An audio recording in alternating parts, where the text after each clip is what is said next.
Estar aquí en este centro histórico y no pensar en Eduardo Matos es prácticamente disasociar lo que es la historia de este lugar. La historia es reciente, pero de cuando este sitio se convirtió en emblemático para nuestro país.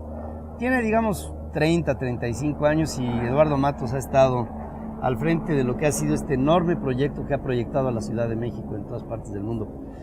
Eduardo, cuando ves esto es como tu hijo, ¿no? Bueno, eso me dijo un secretario de Educación cuando yo era director del Museo de Antropología y le pedí que me cambiara como director al Museo del Templo Mayor. Y me dijo, ¿pero cómo? El Museo de Antropología es el Museo de Antropología. Digo, no, sí, es el museo. Y entonces me interrumpe y me dice, es que es su hijo, ¿verdad? Sí, sí. Y además es tu hijo y todos hemos visto el enorme entusiasmo que le has depositado a esto. Si nosotros nos pusiéramos a tirar todos los edificios alrededor, ¿qué calculas encontraríamos? Bueno, mira, en primer lugar, es parte, lo más cercano al Templo Mayor, es parte de lo que era el recinto ceremonial mexica, o sea, la gran plaza principal de Tenochtitlan. Era impresionante. ¿No? Sí, que según Sahagún tenía hasta 78 edificios, imagínate, entre ellos el Templo Mayor. Sí. ¿No? Y hemos encontrado algunos otros, más pequeños también, ¿no?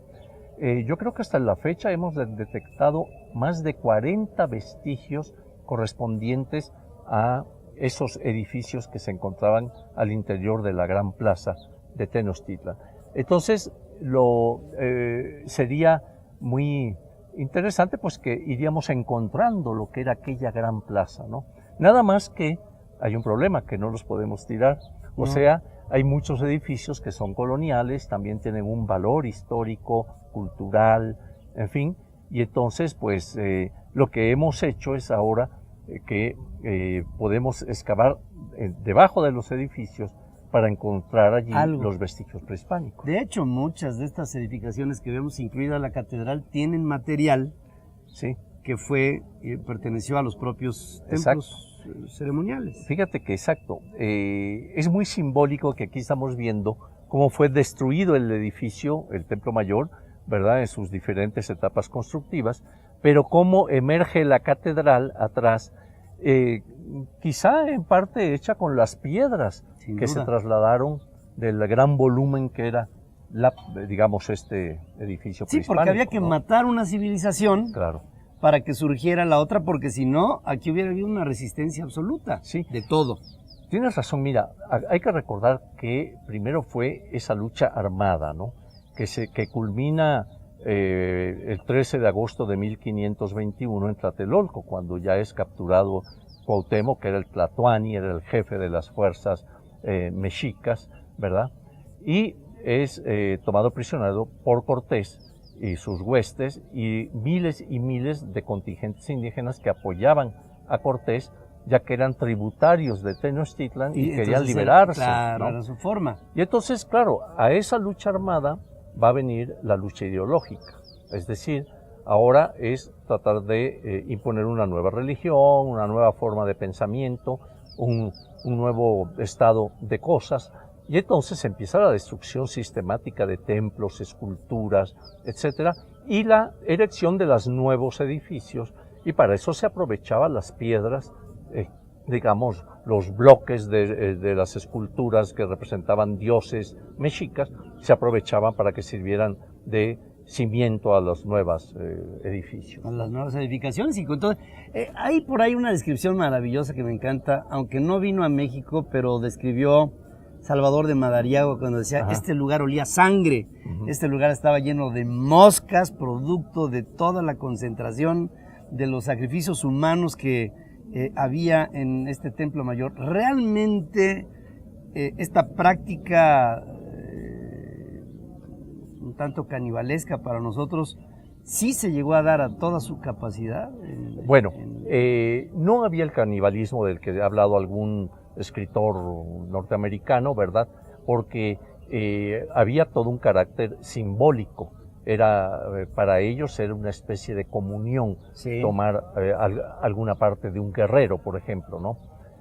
Ahora bien, al momento de la conquista, que viene pues la matanza por todos lados, hay muertos, hay cadáveres en las acequias de un bando y del otro, allí el mismo Bernal Díaz en ese momento nos relata cómo, pues claro, los cuerpos estaban insepultos, por lo tanto había toda una peste tremenda, producto de la guerra misma, ¿no?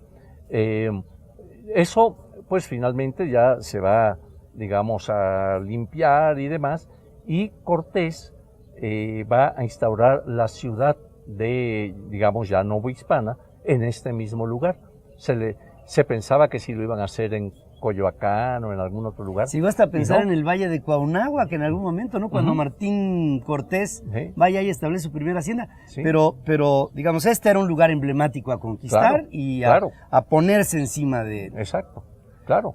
Significaba lo que había sido el poder para los mexicas, ahora iba a ser el poder español. Y de aquí se iba a irradiar toda la conquista a Mesoamérica. Maestro, yo creo que es importante el hacerle sentir a nuestra audiencia que en estos sitios no vivía gente. En estos sitios había todo un ceremonial, pero no hay vestigios de lo que pudiera haber sido una cocina, o un habitáculo para dormir, etcétera. O sea, esto era simple y sencillamente para verter la cultura de un pueblo que tenía una idea de la muerte, que sería interesantísimo que nos dijeras algo, pero no era un lugar en donde habitaba la gente. Eso era en la periferia y todo eso se perdió de alguna suerte por el tipo de material. Mira, tienes razón.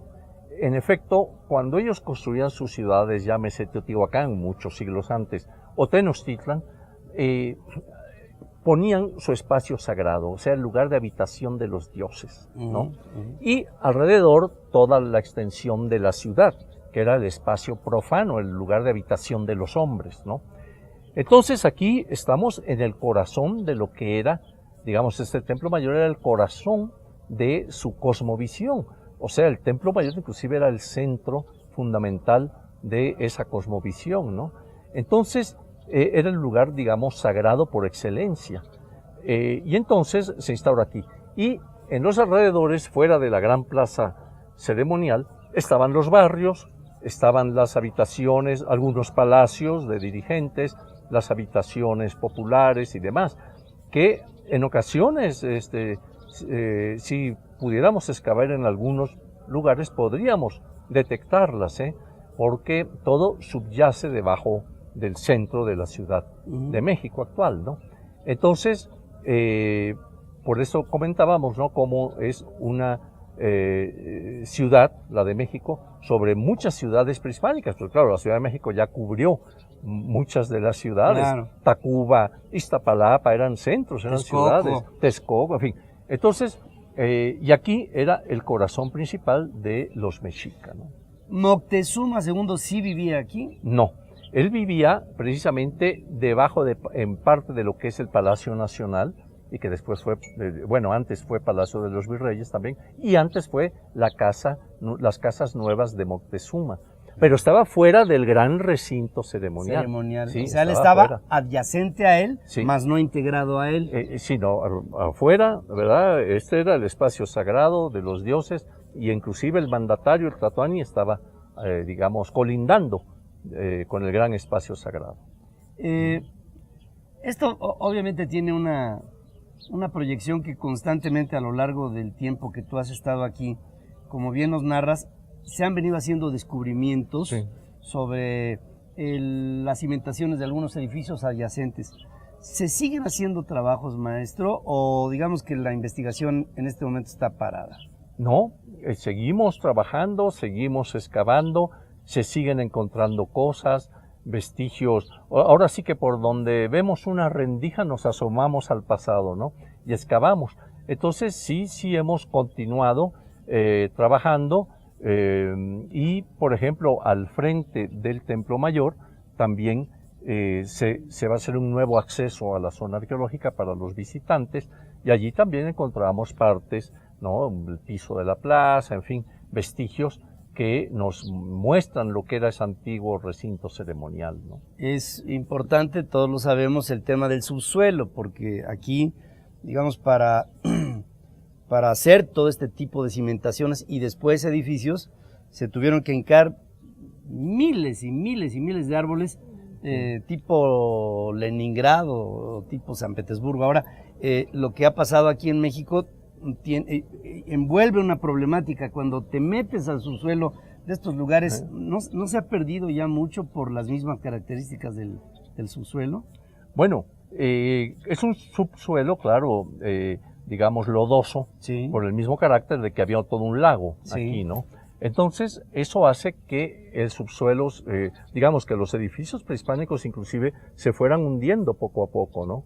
Pero inclusive actualmente, la ciudad actual se está hundiendo, Sí. ¿no? Sobre todo en esta parte del centro por el mismo fenómeno, ¿no? Se está extrayendo agua de 40 metros de profundidad o 60 para darle agua a la Ciudad de México, nada más que esa extracción hace que las arcillas se compriman y se empiece a bajar A el desecar. nivel, ¿sí? Sí. Y entonces Catedral hubo un momento en que estuvo en peligro, allá por 1991, tenía cuarteaduras tremendas por el hundimiento diferencial.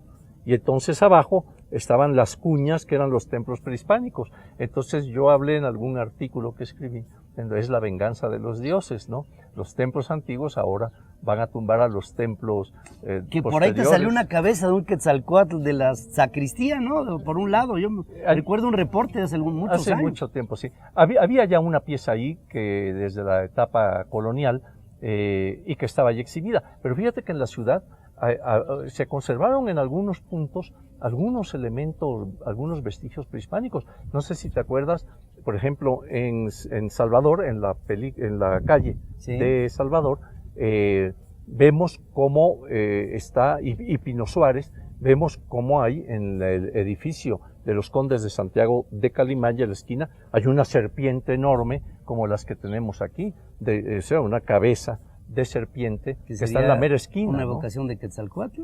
Puede ser porque es una serpiente emplumada, pero se encuentra allí, en la mera esquina, y se conserva y se puede observar.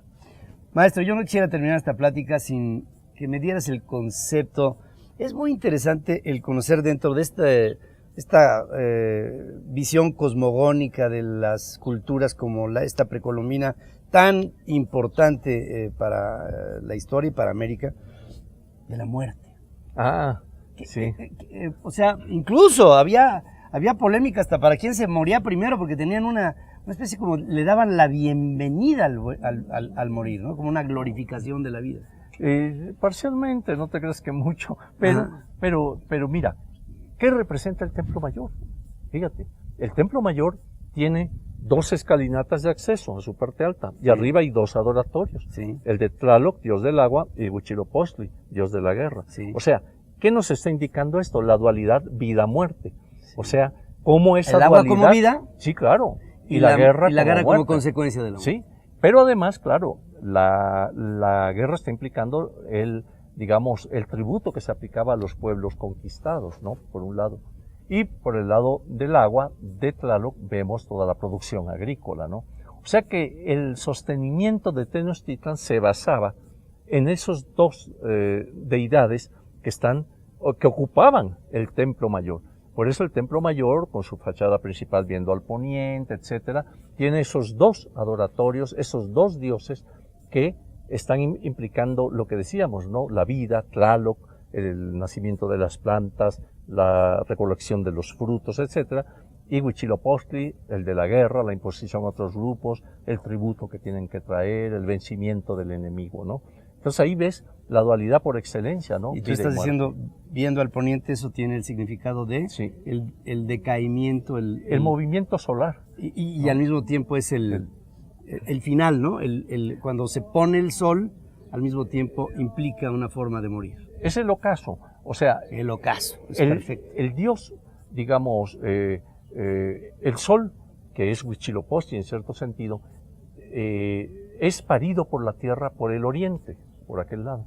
Va haciendo su tránsito por el firmamento y va, como tú dices, a caer hacia el poniente, que era el ocaso, pero es donde va a ser tragado por la diosa tierra. Y entonces, allí, para volver a renacer al día siguiente el sol, siendo parido por el oriente. Entonces era un ciclo constante, ¿no? De vida, muerte, ¿no? Y la gran deidad que era esta tierra, que se comía los cadáveres, tenemos la famosa escultura que te invito a que la veamos. Me parecerá maravilloso. Y fíjense que una de las cosas extraordinarias de este pueblo, que en algunos intentos históricos se ha tratado de pintar como salvaje, es su enorme disciplina. Era un pueblo disciplinado, estricto, en el sentido estricto de lo que representaba para ellos su concepto de educación, su concepto de religión, hasta su concepto de alimentación, y claro, el nacer, vivir, crecer y morir tenía todo un grado y un misticismo y sobre todo un simbolismo que trascendía. Eso admirado hasta por los propios españoles, que cuando llegaron pensaban que esto era una turba de salvajes y se encontraron con algo que los acabó conquistando. Correcto. Eres un maestro, gracias. Gracias.